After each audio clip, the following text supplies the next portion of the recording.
Bismillahirrahmanirrahim. Assalamualaikum warahmatullahi wabarakatuh. Waalaikumsalam warahmatullahi wabarakatuh. Kisah Hikmah Islami episode 13 bersama Santri Pelangi Iwamid on Air, kelompok belajar Anggrek Merah, mengisahkan tentang kelahiran Nabi Muhammad Sallallahu Alaihi Wasallam. Kisah ini diambil dari Al-Quran surat Al-Fil ayat 1 sampai 5 dan surat Al-Anbiya ayat 107. Ribuan tahun yang lalu, Mekah hanyalah sebuah lembah di tengah padang pasir, tempat persinggahan para kabilah dagang yang kemudian diubah menjadi sebuah kota di masa kekuasaan Nabi Ismail alaihissalam. Kota Mekah juga menjadikan saksi atas lahirnya Khatamul Anbiya atau penutup para nabi. Beliau adalah Muhammad bin Abdullah.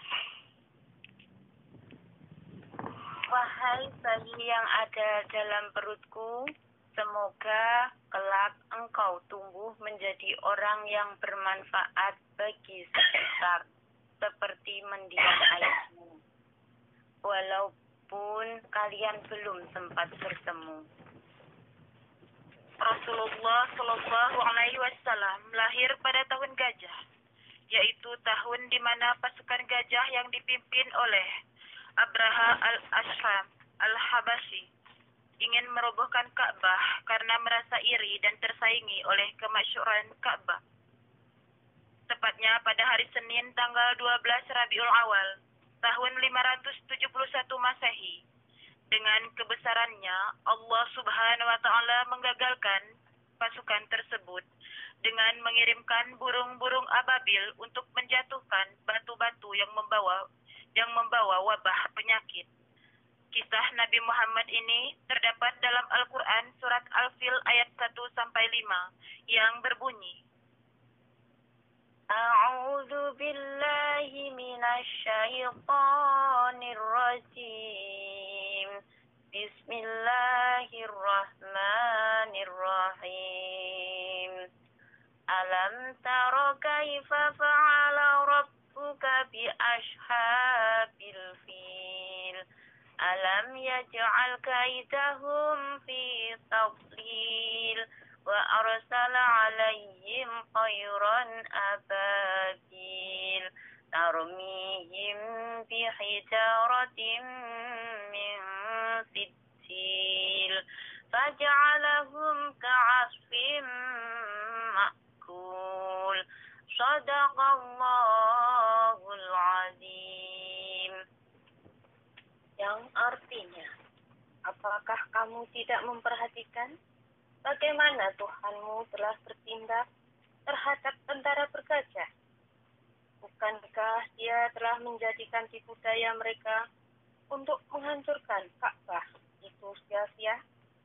Dan Dia mengirimkan kepada mereka burung ababil yang berbondong-bondong yang melimpari mereka dengan batu berasal dari tanah yang terbakar. Allah Subhanahu wa Ta'ala menjadikan mereka seperti daun-daun yang dimakan ulat. Quran surat Al-Fil ayat 1 sampai 5. Aminah melahirkan bayinya, seorang bayi laki-laki yang tampan dan bersinar terang. Semua keluarga bersuka cita dengan kelahiran Muhammad, seolah-olah Abdullah hadir kembali di tengah-tengah mereka. Abdul Muthalib pun sangat bahagia. Kehadiranmu mengingatkanku kepada ayahmu. Sungguh pandang wajahmu mengingatkanku akan ayahmu, wahai cucuku. Dengan penuh sukacita, Abdul Muthalib menggendong cucunya untuk bertawaf di Ka'bah. Ya Allah, terima kasih atas hadiah terindah ini. Aku sangat bersyukur atas kelahiran bayi ini. Akan kuberi nama dia Muhammad. Setelah lewat 7 hari, Abdul Muthalib menyembelih unta sebagai ungkapan rasa syukur atas kelahiran bayi Muhammad. Salah satu sahabatnya pun bertanya kepada Abdul Muthalib. Wahai Abdul Muthalib, siapakah nama bayi ini? Aku memberinya nama Muhammad. Semoga kelak bayi ini menjadi orang yang terpuji dimanapun ia berada. Aminah memandang bayinya dengan perasaan bahagia, seperti doa yang ia panjatkan.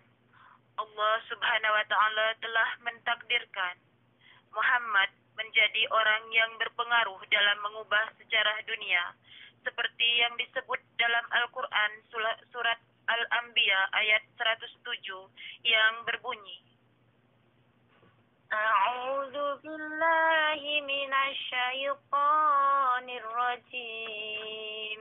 Bismillahirrahmanirrahim. Wa ma arsalnaka illa rahmatan lil alamin. Yang artinya, dan kami tidak mengutus engkau Muhammad, melainkan untuk menjadi rahmat bagi seluruh alam. Quran surat Al-Anbiya ayat 107.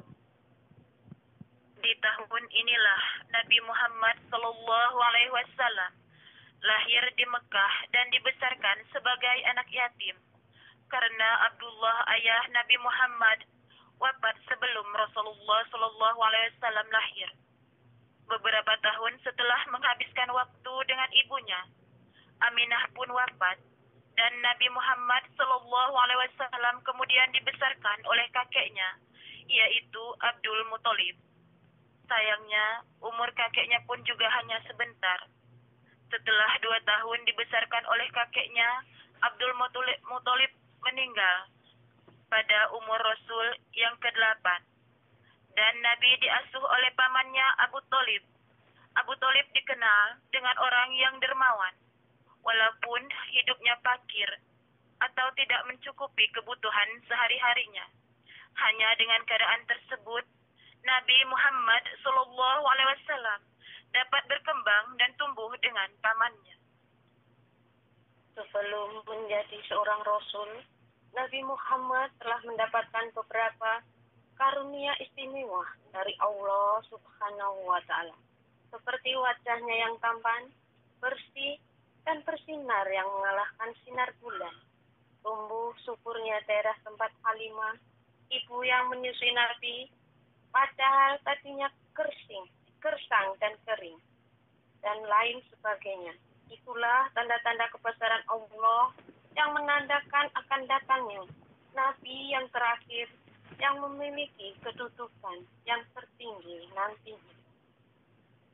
Hikmah yang dapat diambil dari kisah kelahiran Nabi Muhammad SAW adalah dengan kelahiran Nabi Muhammad itu merupakan rahmatan lil alamin, menebarkan cinta, kasih sayang, berbudi baik, dan akhlak yang mulia.